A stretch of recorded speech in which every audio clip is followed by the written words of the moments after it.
क्या Kolkata night Riders ने कप्तान को ना खरीदकर बड़ी गलती कर दी है? वेंकटेश अय्यर को पूरे 23.75 करोड़ में ऑक्शन में खरीदा। क्या सही किया या गलत किया? क्या केकेआर के अगले कप्तान वेंकटेश अय्यर होने वाले? इसके बारे में डिस्कशन करेंगे। केकेआर के पिछले सीजन के जो चैंपियन प्लेयर थे उनको क्या फिर से इकट्ठा करने में कामयाब हो पाए या फिर इनके खिलाड़ी अलग टीमों में चले गए? इसके बारे में डिस्कशन करेंगे। इनकी रिटेंशन के बारे में बात करेंगे, ऑक्शन के बारे में बात करेंगे, प्लेइंग 11 के बारे में बात करेंगे, स्ट्रेंथ के बारे में बात करेंगे, वीकनेस के बारे में बात करेंगे, रेटिंग के बारे में बात करने वाले हैं। तो सबसे पहले इनकी रिटेंशन पर बात हो जाए। सबसे पहले इन्होंने रिंकू सिंह को रिटेन किया 13 करोड़ रुपए में, यानी कि यहाँ पर रिंकू सिंह की बल्ले हो गई।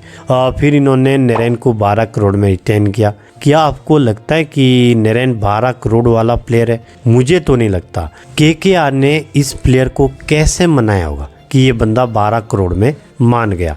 फिर इन्होंने रसल को 12 करोड़ में रिटेन किया। रसल भी कहीं से 12 करोड़ वाले प्लेयर नहीं लगते। रसल को भी इन्होंने कैसे मनाया होगा, क्या किया होगा? यहाँ पर केकेआर का मास्टरमाइंड दिखाई दे रहा है। फिर इन्होंने वरुण चक्रवर्ती को 12 करोड़ में रिटेन किया कि हमें एक स्पिनर बॉलर की ज़रूरत है जो विकेट भी चटकाएगा, वो काम कर सकते हैं वरुण चक्रवर्ती। फिर इन्होंने अनकैप्ड हर्षित राणा को 4 करोड़ में रिटेन किया। इस बंदे ने भी पिछले सीजन में 19 विकेट चटकाए थे। फिर इन्होंने अनकैप्ड रमनदीप सिंह को भी 4 करोड़ में रिटेन किया। इस बंदे ने भी पिछले सीजन में बहुत अच्छी पारियां खेली थी। तो ये तो थी इनकी रिटेंशन। अब हम बात करते हैं ऑक्शन के बारे में। जब श्रेयस अय्यर पर बोली लग रही थी तो इनका बेस प्राइस था 2 करोड़ रुपए। जैसे जैसे बोली आगे जाने लगती है तो केकेआर इनके पीछे जाते हैं। तो जैसे ही बोली 10 करोड़ से ऊपर जाती है तो केकेआर यहाँ पर साफ साफ मना करती है कि हम अब इससे ऊपर नहीं जा सकते, हमारा तो हो गया, हमारे पास इतना बड़ा बजट नहीं है। तो श्रेयस अय्यर चले जाते किंग्स 11 पंजाब की झोली में 26.75 करोड़ में और केकेआर के हाथों से कप्तान छूट जाता है। अब यहाँ पे केकेआर की समझ में नहीं आ रहा था कि किस प्लेयर को खरीदे। फिर इन्होंने गलत अय्यर को 26.75 करोड़ में खरीदा, यानी कि वेंकटेश अय्यर को। अगर आपने इस प्लेयर को इतना महंगा खरीदना था तो इससे अच्छा आप इसको रिटर्न करते, वहाँ पे आपको ये खिलाड़ी 10-12 करोड़ में रिटर्न हो जाता।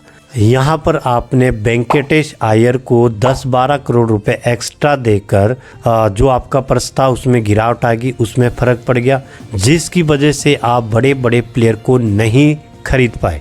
आप मिचेल स्टार्क को नहीं खरीद पाए। जिस बंदे ने पिछले सीज़न में लास्ट के 3-4 मैच में बहुत अच्छी गेंदबाजी करी थी, विकेट चटकाए थे, मैच को जिताया था, तो इस बंदे को आप खरीद नहीं पाए। फिर आप फिलिप सॉल्ट को भी नहीं खरीद पाए। जिस बंदे ने आपके लिए पिछले सीज़न में तेज़ी से रन बनाए थे, इस बंदे को भी आप खरीद नहीं पाए।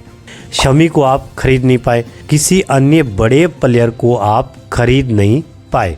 इनका वेंकटेश अय्यर को खरीदने का मकसद ये था कि इस बंदे ने पिछले सीज़न में बहुत अच्छी पारियां खेली थी, लास्ट के 3-4 मैच में 50 लगाई थी और मैच को जिताया था। तो फिर ये ऐसे प्लेयर को कैसे जाने देते?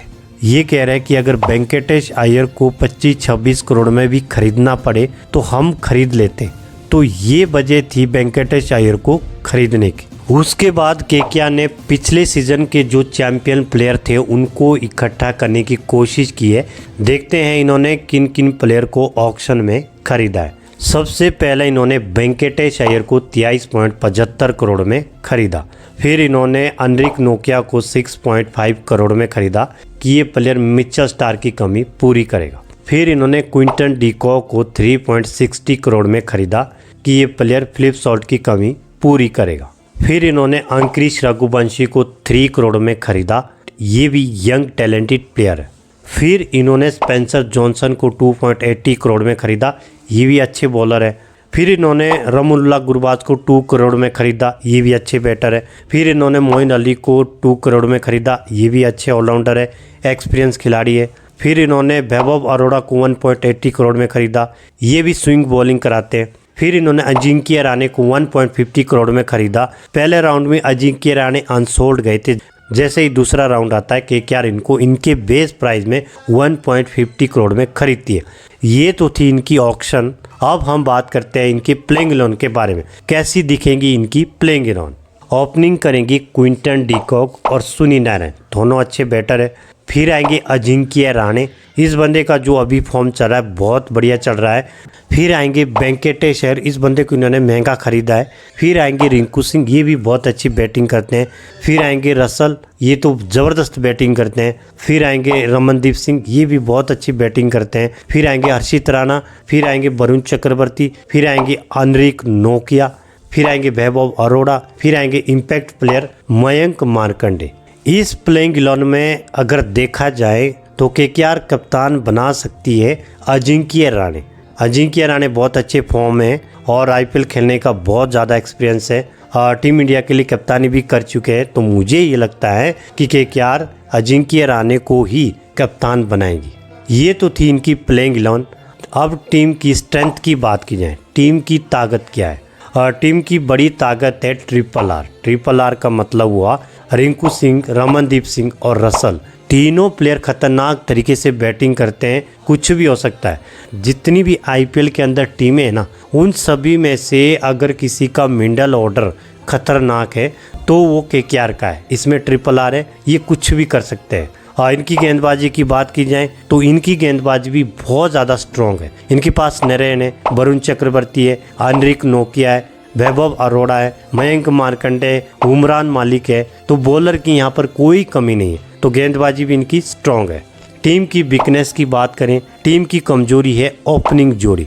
इस बार की जो इनकी ओपनिंग जोड़ी है उतनी खतरनाक नहीं है जितनी इनकी पिछले सीजन में हुआ करती थी। जब इनके साथ फ्लिप शॉट हुआ करते थे, वो तेज़ी से रन बनाते थे। तो यहाँ पर जो इनकी ओपनिंग जोड़ी है वो थोड़ी कमज़ोर नज़र आ रही है। टीम की रेटिंग की बात करें तो मैं इस टीम के लिए 7.5 रेटिंग देना चाहता हूँ। आप इस टीम के लिए कितनी रेटिंग देना चाहोगे कमेंट करके ज़रूर बताना।